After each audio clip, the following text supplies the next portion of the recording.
नमस्कार दर्शकों, बात आज के चैनल के कार्यक्रम खबरदार खबरों में आपका स्वागत है। आपको बता दें कि इस कार्यक्रम में हम आपको देश दुनिया की दमदार खबरें विस्तार में बताएंगे। तो लीजिए आज की खबरदार खबरें।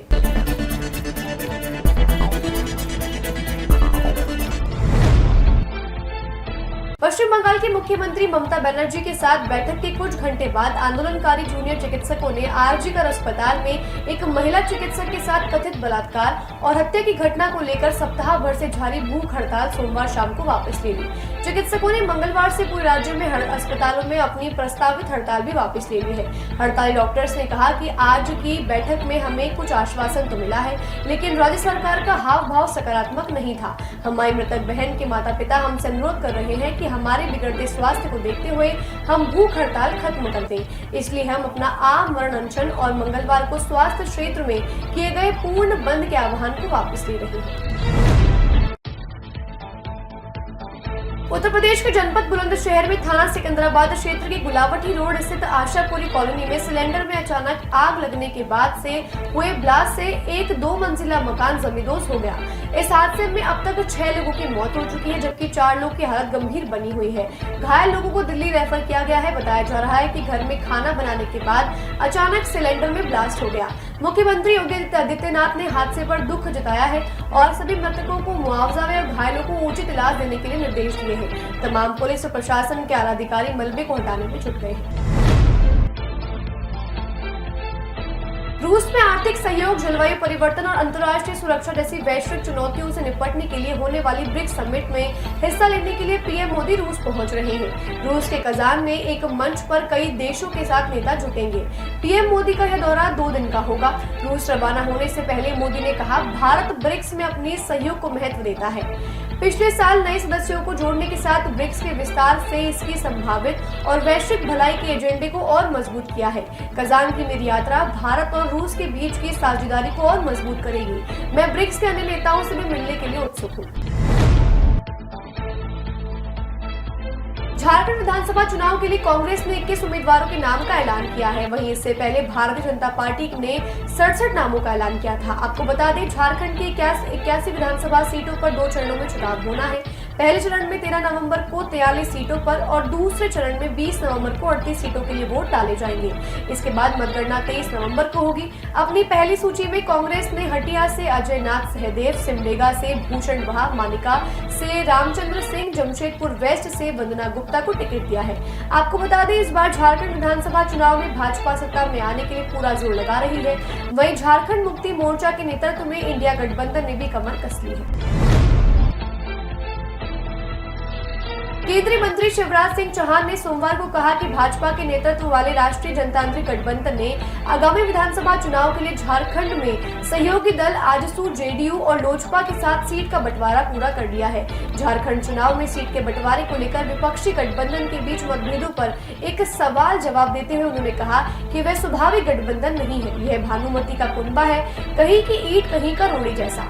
यह वैचारिक सहमति के बिना समान हितों वाले लोगों का समूह है। वह मोदी और भाजपा के विरोध करने के एकमात्र एजेंडे के साथ एकजुट है। राजस्थान के 7 सीटों पर उपचुनाव होने जा रही हैं। उम्मीदवारों के नामों पर फाइनल मुहर लगाने के लिए हुई कांग्रेस वर्किंग कमेटी की बैठक में गोविंद सिंह डोटासरा ने कहा कि कांग्रेस सभी 7 सीटों पर अकेले चुनाव लड़ेगी। कांग्रेस को किसी के गठबंधन की आवश्यकता नहीं है। हालांकि डोटासरा ने कहा कि अंतिम फैसला आलाकमान को करना होगा। डोटासरा ने कहा, कांग्रेस पूरी तरीके से तैयार है। बैठक में हर सीट पर 2 नाम के पैनल तैयार किए गए हैं। इन नामों पर जल्दी अंतिम फैसला हो जाएगा। वहीं बैठक के दौरान ही दफ्तर के बाहर कांग्रेस कार्यकर्ताओं ने जमकर हंगामा किया। वह झुंझुनू से मुस्लिम उम्मीदवार उतारने के लिए आलाकमान से मांग की गई। केंद्रीय गृह मंत्री अमित शाह का जन्मदिन है। इस मौके पर प्रधानमंत्री नरेंद्र मोदी ने अमित शाह को जन्मदिन की शुभकामनाएं देते हुए ट्वीट किया है। उन्होंने कहा, अमित शाह ने भारत के सुरक्षा तंत्र को बढ़ाने और सहकारी क्षेत्रों को विकसित करने में उल्लेखनीय योगदान देते हुए एक उत्कृष्ट प्रशासक के रूप में अपनी पहचान बनाई है। रक्षा मंत्री राजनाथ सिंह, भाजपा अध्यक्ष जेपी नड्डा, नितिन गडकरी, शिवराज सिंह चौहान सहित कई वरिष्ठ नेताओं ने अमित शाह को जन्मदिन के मौके पर बधाई दी है। राजनाथ ने कहा, अमित शाह ने भाजपा को मजबूत करने में कोई कसर नहीं छोड़ी है। अपने जन्मदिन के मौके पर अमित शाह आज गुजरात के दौरे पर रहेंगे। शाह ने लोगों से कहा है कि उनके जन्मदिन को सादगी से मनाया जाए। राष्ट्रीय स्वयंसेवक संघ ने महाराष्ट्र में भारतीय जनता पार्टी के नेतृत्व वाले गठबंधन के पक्ष में समर्थन जुटाने के लिए व्यापक जनसंपर्क कार्यक्रम शुरू किया है। आरएसएस ने राज्य में इस काम की जिम्मेदारी सह सरकार्यवाहक अतुल लिमये को दिया है। संघ ने महाराष्ट्र के लिए कार्य योजना बनाते हुए जमीन पर काम करना भी शुरू कर दिया है।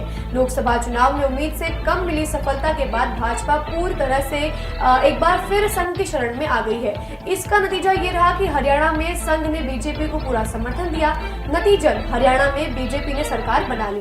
अब एक बार महाराष्ट्र में संघ की सक्रियता बढ़ गई है। संघ राज्य में सूक्ष्म स्तर पर संगठन को साधने में लगी है। छोटी छोटी बैठकों में अलग अलग वर्ग और समाज के लोगों को बुलवाकर बौद्धिक के माध्यम से महाराष्ट्र से महायुति की सरकार की जरूरत के विषयों पर लोगों को बताया और समझाया जा रहा है और सभी वर्गों को एक होने के लिए कहा जा रहा है।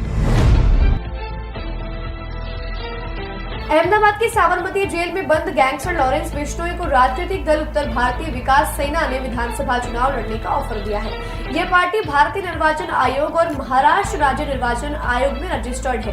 पार्टी अध्यक्ष नील शुक्ला ने लॉरेंस बिश्नोई को लिखे पत्र में कहा कि हम आप में शहीद भगत सिंह को देखते हैं। हम आपको महाराष्ट्र विधानसभा चुनाव लड़ने का प्रस्ताव देते हैं और उत्तर भारतीय विकास सेना के कार्यकर्ता और पदाधिकारी यह सुनिश्चित करेंगे कि आप शानदार प्रदर्शन के साथ चुनाव जीते और अपने समाज के साथ साथ हर भारतीय का उद्धार करें। हमें आपकी हाँ की प्रतीक्षा है।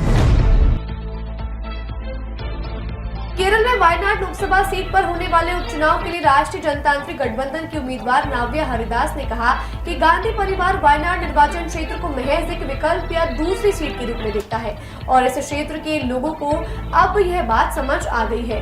कोझिकोड निगम में 2 बार पार्षद रही हरिदास ने कहा कि वायनाड के मतदाता एक ऐसा नेता चाहते हैं जो उनके लिए खड़ा हो और उनकी समस्याओं का समाधान करे। पत्रकारों से बातचीत करते हुए उन्होंने कहा कि जहां तक पूरे देश का सवाल है तो वह प्रियंका गांधी वाड्रा को कोई नया चेहरा नहीं है, लेकिन वायनाड के लिए वह नहीं है और चुनाव के बाद वो फिर शायद ही नजर आएंगे।